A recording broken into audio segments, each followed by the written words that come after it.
유대인의 유월절이 가까운지라 예수께서 예루살렘으로 올라가셨더니 성전 안에서 소와 양과 비둘기 파는 사람들과 돈 바꾸는 사람들이 앉아 있는 것을 보시고 노끈으로 채찍을 만드사 양이나 소를 다 성전에서 내쫓으시고 돈 바꾸는 사람들의 돈을 쏟으시며 상을 엎으시고 비둘기 파는 사람들에게 이르시되 이것을 여기서 가져가라. 내 아버지의 집으로 장사하는 집을 만들지 말라 하시니 제자들이 성경 말씀에 주의 전을 사모하는 열심이 나를 삼키리라 한 것을 기억하더라. 이에 유대인들이 대답하여 예수께 말하기를 내가 이런 일을 행하니 무슨 표적을 우리에게 보이겠느냐. 예수께서 대답하여 이르시되 너희가 이 성전을 헐라 내가 사흘 동안에 일으키리라. 유대인들이 이르되 이 성전은 46년 동안의 지었건을 내가 3일 동안에 일으키겠느냐 하더라. 그러나 예수는 성전 내 자기 육체를 가리켜 말씀하신 것이라.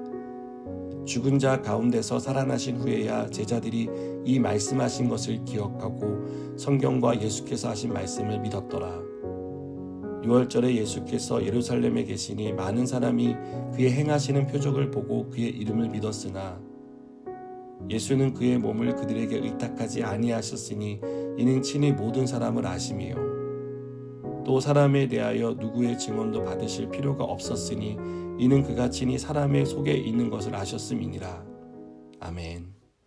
예수님은 3년의 공생애를 시작하면서 유월절을 지키기 위해 제자들과 함께 예루살렘을 찾았습니다. 유대인들은 유월절이 되면 성전이 있는 예루살렘을 찾아 제사를 드렸습니다. 예수님은 이곳에서 아주 기가 막힌 장면을 목격합니다. 이방인의 뜰에서 짐승을 파는 사람들과 돈 바꾸는 환정상들을 본 것입니다. 예수님은 노끈으로 채찍을 만들어 이들을 모두 쫓아내셨습니다.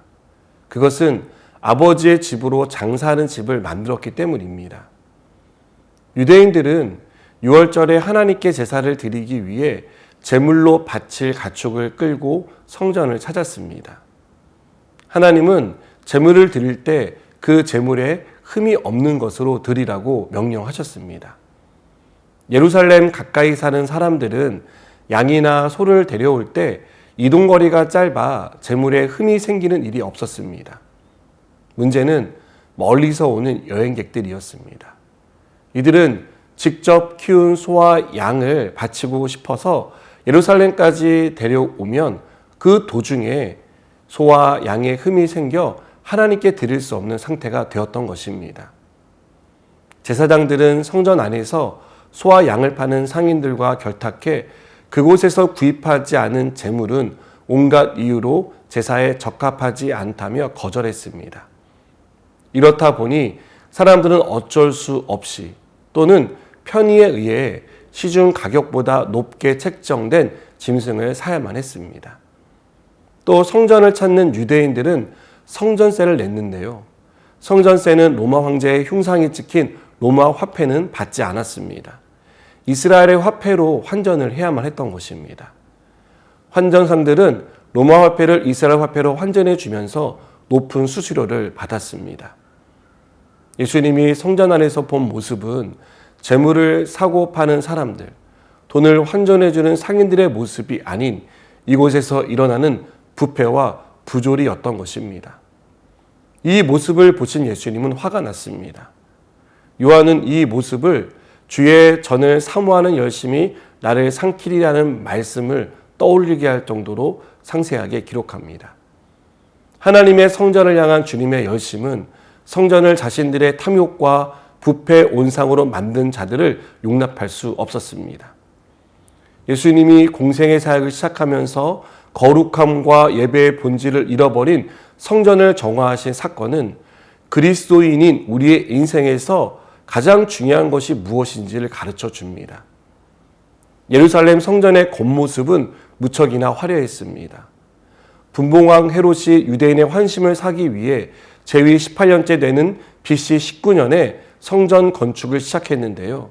이 성전은 예수님 때까지 무려 46년 동안이나 건축 중이었습니다.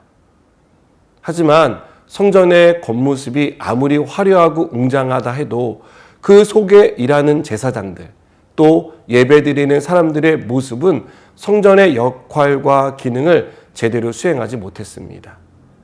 성전은 성령이 거하시는 전입니다. 하나님의 성전은 성전다워야 합니다. 하나님의 성전이 성전답기 위해서는 성전 본연의 역할을 충실하게 감당해야 합니다. 하나님을 예배하는 성전, 성령의 임재로 가득한 성전이 되어야 합니다. 그러기 위해 우리 안에 우상을 제거해야 합니다. 성전은 탐심이라는 우상, 권력이라는 우상이 있는 곳이 아닙니다. 오직 성령 하나님이 거하시는 곳이 되어야 합니다. 성전이 있어서는 안 되는 더러운 우상들로 채워진다면 하나님은 그곳에 임재하지 않으십니다. 또 한 가지 성전의 기능은 예배입니다. 예배는 하나님과의 만남이 먼저입니다. 얼마나 값진 재물을 가져왔느냐, 얼마나 신분이 높은 사람이 그곳에서 예배를 드리느냐가 중요한 것이 아닙니다. 진심으로 하나님을 예배하느냐가 중요합니다. 모든 우선순위에서 가장 중요한 것은 예배입니다. 이런 면에서 헌금도 봉사도 앞설 수 없습니다. 온전한 예배를 드리는데 마음을 다해야 합니다. 하나님과의 만남이 예배 중에 일어나기를 소원합니다. 성령의 만져주심, 하나님의 말씀이 우리 가운데 충만하기를 축복합니다. 우리를 성령의 전으로 부르신 주님의 뜻에 합당한 성전으로 살아가는, 예배하는 그러한 저와 여러분 되기를 축복합니다. 기도하시겠습니다. 주님, 저를 성전으로 불러주셨는데 제가 성전된 삶을 살아가기를 소원합니다. 주님을 온전히 예배하게 하시고 주님을 간절히 찾는 그러한 인생을 살아가게 하여 주시옵소서. 예수님의 이름으로 기도드립니다. 아멘.